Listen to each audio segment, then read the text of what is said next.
Hello दोस्तों, क्या हाल है। तारीख आज 15 जुलाई 2024, दिन सोमवार, हिंदी तिथि नवमी। और आइए बात करते हैं आज के मुख्य समाचार में देश भर की तमाम बड़ी खबरों पर नजर डालते हैं। देखिए दोस्तों, एक तो आज के दिन को वर्ल्ड यूथ स्किल डे के रूप में मनाया जाता है, यानी कि विश्व युवा कौशल दिवस। और इस मौके पर देश के सभी युवाओं को हार्दिक बधाई और शुभकामनाएं। और वहीं दोस्तों, आज 15 जुलाई को आषाढ़ मास की गुप्त नवरात्रि भी समाप्त होने जा रही है। इस मौके पर माँ देवी दुर्गा की पूजा करनी चाहिए। और इस बार 15 जुलाई को अबूझ मुहूर्त भी बन रहा है, क्योंकि आज की जो नवमी तिथि है वो भड़ली नवमी या भड़लिया नवमी की तिथि है। तो इस मौके पर अबूझ मुहूर्त बन रहा है, मतलब अक्षय तृतीया की तरह ही आज के दिन भी बिना कोई शुभ मुहूर्त देखे सभी मांगलिक नए कार्यों की शुरुआत की जा सकती है, जैसे विवाह, मुंडन, गृह प्रवेश या कोई नए बिजनेस की शुरुआत करना हो, सबके लिए आज अबूझ मुहूर्त है। मतलब सभी मांगलिक कार्यों के लिए श्रेष्ठ तिथि है ये, है ना। अच्छा, वैसे एक और बात आपको बता दूं, ये अबूझ मुहूर्त के बाद अब आगे 119 दिन तक विवाह आयोजन और सभी मांगलिक कार्यों पर रोक रहेगी, क्योंकि दोस्तों अब आने वाली जो 11 होगी देवशयनी एकादशी से ही देव सो जाएंगे। उसके बाद वापस देव उठनी एकादशी के बाद यानी 4 महीनों बाद विवाह कार्य, मांगलिक कार्य शुरू होंगे दीपावली के 11 दिन बाद, 12 नवंबर को, है ना। चलिए अब अपना आगे बढ़ते हैं खबरों में। देखिए, बजट को लेकर अपडेट आ रहे हैं। आगामी बजट में आम जनता को राहत मिलनी चाहिए। इनकम टैक्स के बोझ को कम करने की भी मांग की है all India federation of tax practitioners की तरफ से। और वहीं रिपोर्ट्स ऐसी भी हैं कि रोजगार बढ़ाने के लिए मैन्युफैक्चरिंग और ग्रामीण कारोबार पर इस बार सरकार बजट में फोकस रख सकती है। इंश्योरेंस सेक्टर पर भी ध्यान दें, क्योंकि बजट सत्र में नया बीमा कानून संशोधन विधेयक भी पेश किया जा सकता है सरकार द्वारा। देखते हैं 23 जुलाई को बजट पेश किया जाएगा और भी क्या ऑफिशियल अनाउंसमेंट होते मैं आपको बता दूंगा। और महंगाई पर भी एक रिपोर्ट देखिए। अभी हमारे देश में 1 किलो टमाटर की एवरेज कीमत 67 रुपए से भी ज्यादा चल रही है। इसके पीछे कुछ कारण ये है, ज्यादा गर्मी के बाद भारी बारिश की वजह से सप्लाई प्रॉपर नहीं हो पाई और डिमांड सप्लाई की वजह से ही आलू, प्याज, टमाटर वगैरह इतने महंगे हुए हैं। जबकि पिछले साल जुलाई में तो आपको पता होगा 250 रुपए प्रति किलो तक पहुंच गए थे टमाटर के दाम, है ना। चलिए अगला अपडेट देखिए। जोमेटो और स्विगी से खाना मंगाना अब महंगा हुआ, क्योंकि दोनों कंपनियों ने अपनी प्लेटफॉर्म फीस 20% तक बढ़ा दी है। अब 5 रुपए की जगह 6 रुपए चार्ज देना पड़ेगा। और वहीं इनकम टैक्स को लेकर भी सरकार की तरफ से एक नोटिस जारी किया गया। 31 जुलाई तक आप अपना टैक्स रिटर्न फाइल कर दें। ऐसा नहीं करने पर 5000 रुपए तक का जुर्माना लगेगा। और अगर आप समय पर रिटर्न भरते हो तो आपको 4 बेनिफिट भी मिलते हैं। एक तो आप जुर्माने से बच जाएंगे, नोटिस का डर नहीं होगा, इसके अलावा ब्याज की भी बचत होगी और नुकसान कैरी फॉरवर्ड भी कर सकेंगे। वैसे अभी हमारे देश में टैक्स स्लैब रूल के मुताबिक किन किन लोगों को इनकम टैक्स रिटर्न फाइल करना जरूरी है, जिसकी डिटेल भी आप देख सकते हैं। जिन लोगों की कमाई 2.5 लाख रुपए या इससे ज्यादा है तो ऐसे लोग 5% टैक्स स्लैब में आते हैं। और भी जिन लोगों ने इतना इन चीजों पर खर्चा किया तो उन्हें टैक्स रिटर्न भरना जरूरी है ना। चलिए अगला अपडेट देखिए। 22 जुलाई को राजधानी दिल्ली में किसानों से मिलेंगे राहुल गांधी। देश भर से 200 किसान नेता आएंगे, जिनके साथ राहुल गांधी की मुलाकात होगी, जिसमें MSP की गारंटी, कानून वगैरह पर चर्चा होगी। चलिए अगला अपडेट देखिए। मध्य प्रदेश के इंदौर में एक नया रिकॉर्ड बनाया गया। एक ही दिन में 11 लाख पौधे लगाए गए। गृह मंत्री अमित शाह भी यहाँ पहुंचे, उन्होंने भी प्लांटेशन किया, यानी पौधारोपण किया। और मध्य प्रदेश में 55 प्रधानमंत्री कॉलेज ऑफ एक्सीलेंस की शुरुआत भी की इन्होंने। इस मौके पर अमित शाह बोले कि MP इंदौर को अब ग्रीन सिटी के नाम से जाना जाएगा। वहीं देखिए, मध्य प्रदेश के 55 जिलों में PM कॉलेज ऑफ एक्सीलेंस का उद्घाटन किया। और गृह मंत्री ने कहा कि नई शिक्षा नीति PM मोदी की दूरदर्शिता है। ये उद्घाटन के साथ ही कई कॉलेजों में नए कोर्सेज की शुरुआत भी हो चुकी है, जिससे कि स्टूडेंट, छात्र छात्राओं को फायदा होगा, है ना। चलिए अगला अपडेट देखिए। पंजाब राज्य में एक नया नियम लागू हुआ। कार में सनरूफ से बाहर निकलने पर अब रोक रहेगी। पंजाब के ADGP की तरफ से नए आदेश जारी किए गए। हाल ही में सोशल मीडिया पर कुछ इस तरह के वीडियो सामने आए। उसके बाद प्रशासन ने कहा कि अनसेफ ड्राइविंग की तो सख्त कार्रवाई की जाएगी। ये देख सकते हैं, इस संबंध में सरकार की तरफ से नोटिस भी जारी किया गया। चलिए अगला अपडेट देखिए। देश की वित्त मंत्री निर्मला सीतारमण चंडीगढ़ पहुंची और यहाँ कांग्रेस पर वार करते हुए उन्होंने कहा कि तीसरी बार 100 सीटें नहीं जीत पाई। और आगामी बजट को लेकर भी उन्होंने व्यापारियों के सुझाव सुने, यानी बजट को लेकर भी चर्चा हुई। और वहीं देखिए, गृह मंत्री अमित शाह से मुलाकात के बाद महाराष्ट्र में अजीत पवार की तरफ से एक बड़ा ऐलान किया गया है। महाराष्ट्र में अब महिलाओं को 3 गैस सिलेंडर के पैसे दिए जाएंगे। महाराष्ट्र में मुख्यमंत्री माझी लाडली बहना योजना शुरू करने के बाद अब राज्य सरकार ने महिलाओं को एक और नई सौगात दी है। अब महिलाओं को हर साल 3 LPG गैस सिलेंडर के पैसे सरकार उनके खाते में ट्रांसफर करेगी। वैसे आपको बता दूं, महाराष्ट्र में सरकार ने ये माझी लाडली बहन योजना के आवेदन की तारीख भी बढ़ा दी है। इसके तहत महिलाओं को 46,000 करोड़ से लेकर 65,000 करोड़ रुपए तक सालाना मदद देगी सरकार। महीने के हिसाब से देखा जाए तो महिलाओं को हर महीने 1500 रुपए दिए जाएंगे 21 से 60 साल तक की महिलाओं को, जो महाराष्ट्र सरकार ने हाल ही में बजट में घोषणाएं की थी ना, आपको पता होगा। और इसके लिए आवेदन करने की अंतिम तारीख को भी 31 अगस्त तक बढ़ा दिया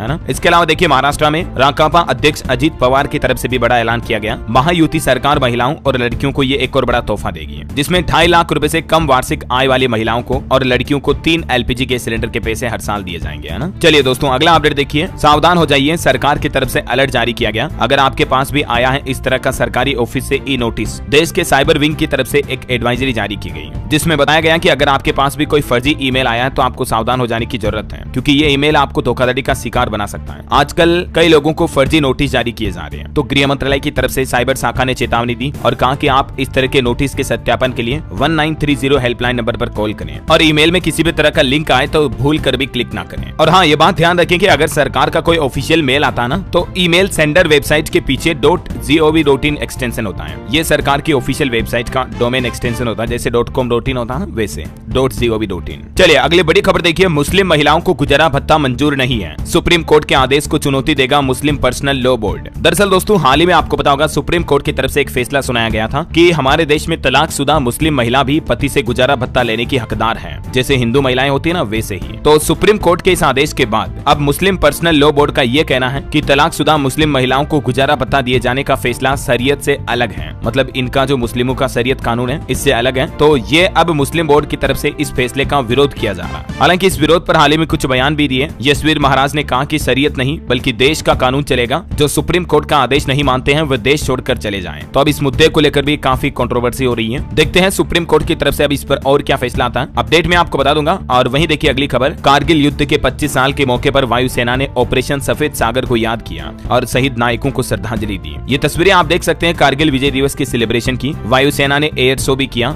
जगुआर विमान का त्रिशूल फॉर्मेशन देखने को मिला। 10,000 फीट से नीचे उतरे कमांडो। कारगिल युद्ध में विजय के 25 साल आने वाली 26 जुलाई को पूरे हो रहे हैं और इस मौके पर ये यूपी में एयरफोर्स ने सेलिब्रेशन मनाया। ये देख सकते हैं आप कुछ तस्वीरें। और वहीं इधर जम्मू कश्मीर में देखिए आप, केरन सेक्टर में घुसपैठ की कोशिश नाकाम हुई। सुरक्षा बलों ने मार गिराए 3 आतंकियों को। जम्मू कश्मीर में पिछले कुछ दिनों से आतंकियों और सुरक्षा बलों के बीच मुठभेड़ चल रही है, आपको पता होगा, और 3 और आतंकियों को इसमें मार गिराया है। ये एलओसी से घुसपैठ की कोशिश कर रहे थे। अभी और आतंकियों का सर्च ऑपरेशन भी जारी है। एक घटना मणिपुर राज्य में भी हुई। यहाँ सीआरपीएफ के काफिले पर हमला किया गया जिसमें एक जवान शहीद हो गया और एक पुलिसकर्मी घायल हो गया। और वहीं अंतर्राष्ट्रीय न्यूज से एक बड़ी खबर देखिए दोस्तों, चुनाव प्रचार के दौरान अमेरिका में डोनाल्ड ट्रंप पर जानलेवा हमला हुआ। उन पर गोली चलाई, कान से उनके खून भी आने लग गया और इस हमले में एक व्यक्ति की जान भी चली गई। इस हमले पर प्रतिक्रिया देते हुए प्रधानमंत्री नरेंद्र मोदी ने भी कहा कि मेरे मित्र और पूर्व राष्ट्रपति डोनाल्ड ट्रंप पर हुए हमले से मैं चिंतित और दुखी हूँ। अमेरिका में ट्रंप पर फायरिंग मामले पर FBI भी बोली कि मारने की साजिश की गई, कान पर गोली लगी, लेकिन फिलहाल वो खतरे से बाहर है। और ये गोली मारने वाला शख्स एक रिपब्लिकन समर्थक था 20 साल का। और वहीं खबर है दोस्तों, ट्रंप पर हुए इस हमले के बाद सोने के दाम और ज्यादा बढ़ सकते हैं। शेयर बाजार पर भी इसका असर देखने को मिलेगा, क्योंकि देखिए क्रिप्टो करेंसी में बिटकॉइन भी $60,000 पर पहुंचा ट्रंप पर गोलीबारी की घटना के बाद। इसके पीछे वजह यह कि उनकी गोलीबारी का मतलब उनके फिर से चुनाव जीतने की संभावनाओं को बढ़ा दिया है। यही वजह है कि क्रिप्टो करेंसी, गोल्ड वगैरह की रेटें बढ़ सकी है ना। चलिए अगली खबर देखिए, प्रधानमंत्री नरेंद्र मोदी के एक्स यानी ट्विटर पर 100 मिलियन फॉलोवर्स पूरे हुए और ये सबसे ज्यादा फॉलो किए जाने वाले ग्लोबल लीडर भी बन चुके हैं। इनके इंस्टाग्राम पर भी 91 मिलियन फॉलोवर्स हैं और व्हाट्सएप चैनल पर भी लगभग 14 मिलियन फॉलोइंग हो चुकी है। और खबर है दोस्तों, बिहार राज्य में 3 दिन तक बंद रहेंगे ग्रामीण बैंक, क्योंकि अपनी 17 सूत्री मांगों को लेकर 4000 कर्मचारी हड़ताल पर जाएंगे